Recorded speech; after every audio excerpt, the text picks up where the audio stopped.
I have Barry Nussbaum with me because the debates are taking place as we are talking. And Barry is a political analyst. He is here to discuss the GOP debate and give his analysis. Barry, welcome to the show. Thanks, G. Great to be here. All right, Barry, give us the rundown. Who do you think is winning right now? Drudge Report says Trump's winning big. I don't know. I'm hearing some stuff. What are you thinking? Well, I think what the political analyst behind the scenes said to Marco before the debate and Cruz before the debate, that this is a title fight and we're going into the 13th round, and Cruz and Marco are so far behind on points, either they knock out the champ or this is over.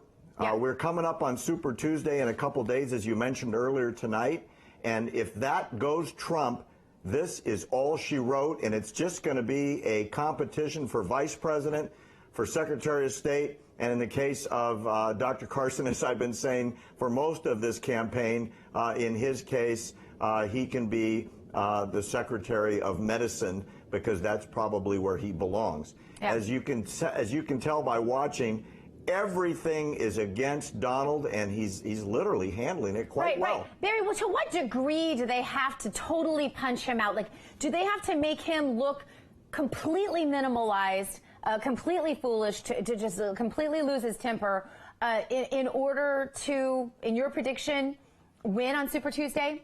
Yeah, here's the big problem. He has so much of the angst vote.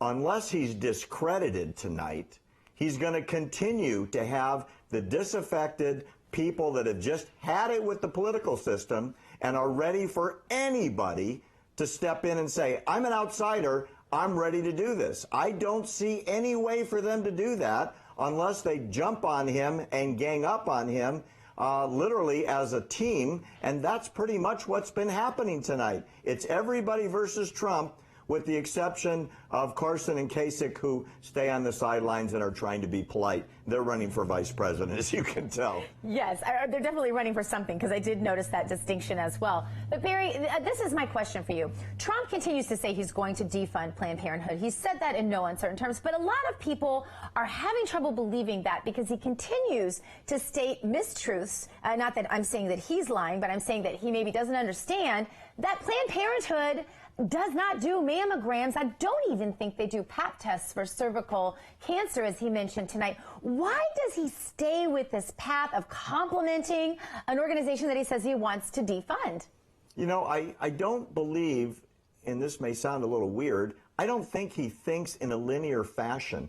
He tends to jump around on every single subject, and historical accuracy and a trend in his own background regarding his political views over time don't seem to come out very clearly. I really don't think he thinks that way. So when you ask him a question like Hugh Hewitt did a little while ago, last year on my radio show, you said blah, blah, blah about your tax returns, and you said you would release them, and you said they'd be out on time.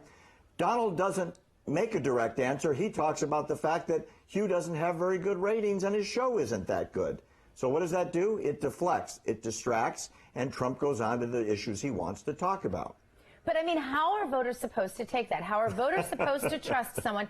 And obviously many do, but how are voters supposed to trust someone, Barry, who isn't going to give direct answers to questions? And as Ted Cruz pointed out, I believe it was, I know it was Rubio, as Rubio pointed out in the debate tonight, he repeats and repeats and repeats the same things. Although he stays on message, he doesn't give the finer details, and sometimes when he does, they contradict his own stances on things. So how, as a voter, how is he going to gain the support that he needs if he becomes the nominee to win the general election? You know, he's going to have to be reformatted, G, in the national general election when he takes on Hillary, because this sort of I don't really answer a question, I'm a big picture, going to make America great kind of answer is working right now because there's such a diverse atmosphere of so many opinions. I mean, earlier tonight, I think all 5 candidates were talking at the exact same time while the crowd was cheering. It's almost like a slugfest. When it gets down to him versus Hillary in real debates, He's going to have to be prepared in a linear fashion, as you just pointed out, to answer the finer points. He's got to have a platform that he can delineate at least ABC on taxes, ABC on trade. Here's what I'm going to do on ISIS, not just make America great. I don't think it's going to fly when he gets to the general. So far, it's worked like a charm. What are the big moments in tonight's debate so far, Barry? I think the biggest thing I've seen so far is that everybody is pounding on Donald in regards to his lack of program and his lack of plan that he can delineate. They're calling him a liar on a number of things, which he's been getting away with. I think when I look at the delegate count so far, he's so far ahead, Dr. G, there is no way for anybody to catch him unless everybody merges all of their support, which is not possible, and all of that support coalesced around either Cruz or Rubio, and then there would be a fight of program, platform, and specifics against I'm going to make America great. I really don't think it's going to happen because I don't think anybody can control their followers that closely. Regardless, that's what the Republican establishment is dreaming of. I don't think they're going to be able to deliver it. The big deal today, the big story today, I actually did hits on other networks today about this as well. It was that Romney has said that he hasn't given his tax returns, hasn't disclosed his tax returns. He said in the debate that's because he's under audit right now and he can't give them. What's your take on that? You know, it's really curious. This is maybe a little bit of the pot calling the kettle black. Mitt came out with his returns in the last election very, very late. Donald's tax returns are probably 2.5 feet high. My guess is his people are going through them very carefully to figure out what's in there. If you can imagine a guy with hundreds of companies, billions of dollars in cash flow, those tax returns must literally be books on top of books on top of books. We'll check in with you in a minute again, Barry. Up next, Chris Ann Hall. Stay where you are. More America Trends live debate coverage coming up right after this. The GOP debate is, of course, trending. It is taking place as you and I speak. With me right now, Barry Nussbaum, political analyst. You can find him at findbarry.com. Welcome back to the show, Barry. Update us. Oh, it's getting crazy, Dr. G. Here are the headlines from the last 10 minutes or so, in no uncertain order. Trump had a big get by saying enough's enough. Korea, Japan, Saudi Arabia, and Europe needs to pay their fair share of defending themselves. The United States, with its massive mounting trillions and trillions in unpaid deficits, needs to have a contribution. I think he's right, and I think he scored some big points on it. He was questioned by Rubio, are you planning to abandon them? And Trump's answer was perfect. No, they just need to pay their fair share. They've got plenty of money. Why should we pay to defend them? I thought that was a great claim. Carson had a terrific comment. He said, you know, I filed my taxes my whole life. The IRS has never talked to me until I spoke at the National Prayer Breakfast. And the first time that happened, I got audited. And they've been auditing me ever since. Wow.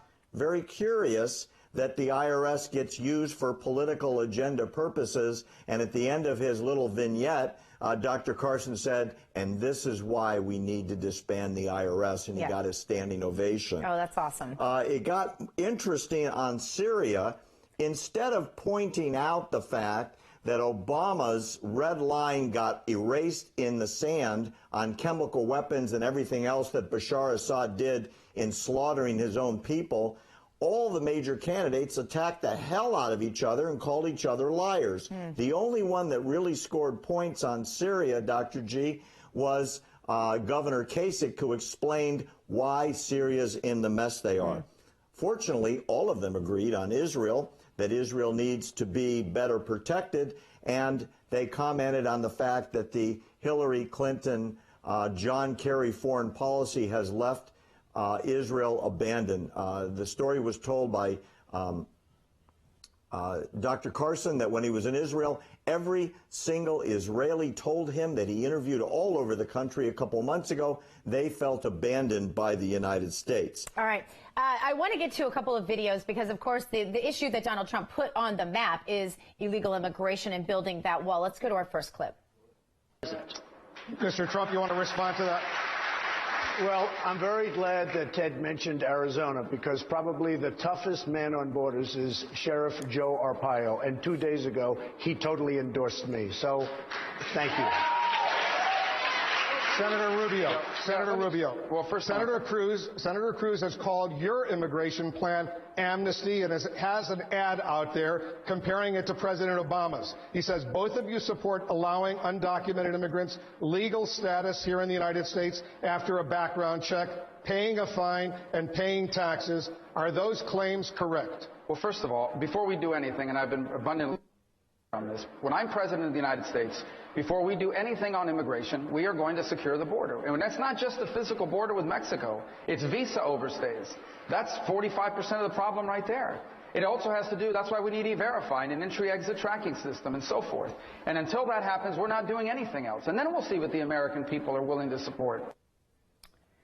As we will. Now, it's been interesting, Barry, because the illegal immigration conversation has dominated. They keep saying that Trump can't build the wall. He says he can. What did you think about that interchange? Well, the background, and it was said earlier, ex-President Vicente Fox was quoted and then rebutted by Trump earlier after saying, "We will not build the effing wall. We will not let you build the effing wall and make us pay for it."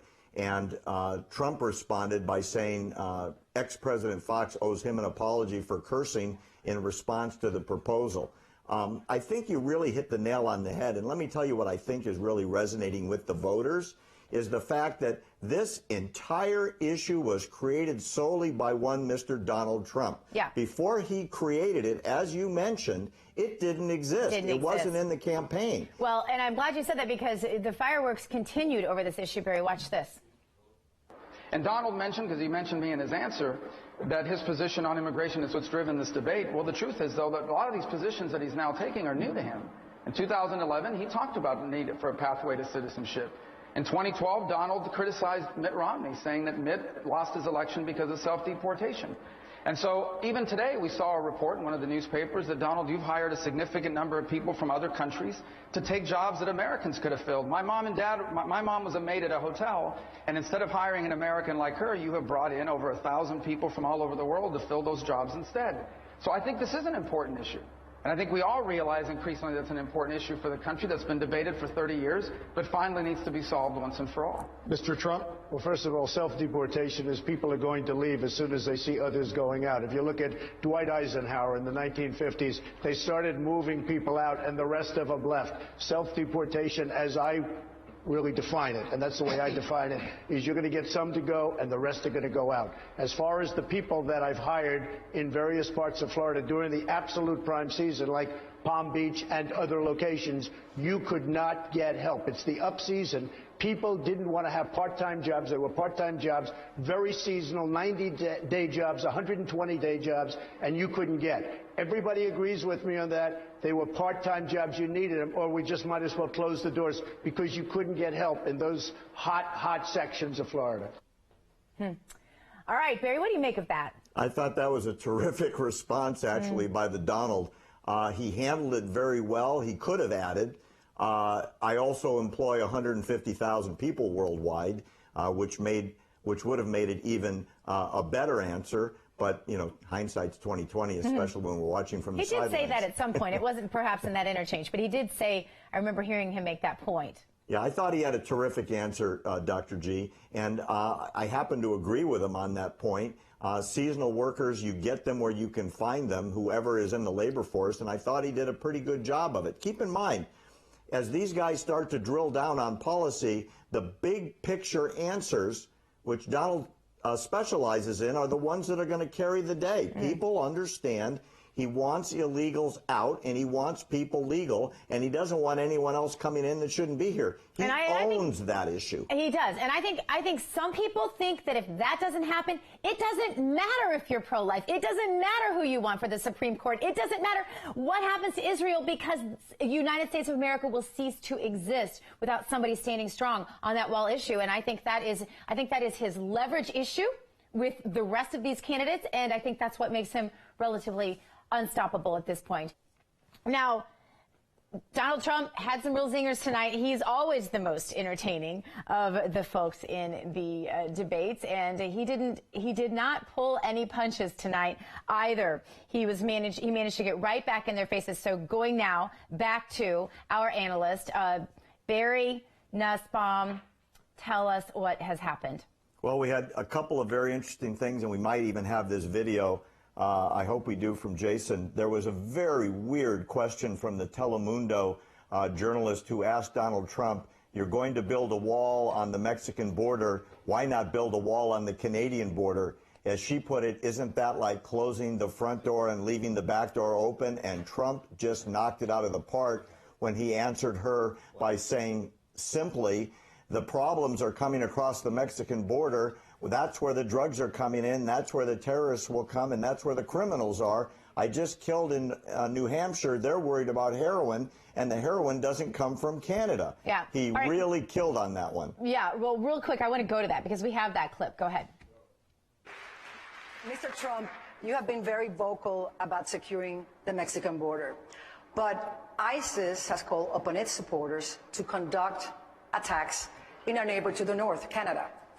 As a matter of fact, U.S. officials have warned that it is the Canadian border which is the most significant threat. You have said that you will not build a wall in Canada. When it comes to national security and the threat of terrorism, why does Mexico need a wall and Canada doesn't? Isn't that like closing the front door and leaving the back door open? First of all, you're talking about a border that's many, many, many times longer. You're talking about a massive border. We have far less problem with that border than we do with our southern border, and tremendous amounts. You know, I had the privilege of winning by a landslide, by the way, New Hampshire.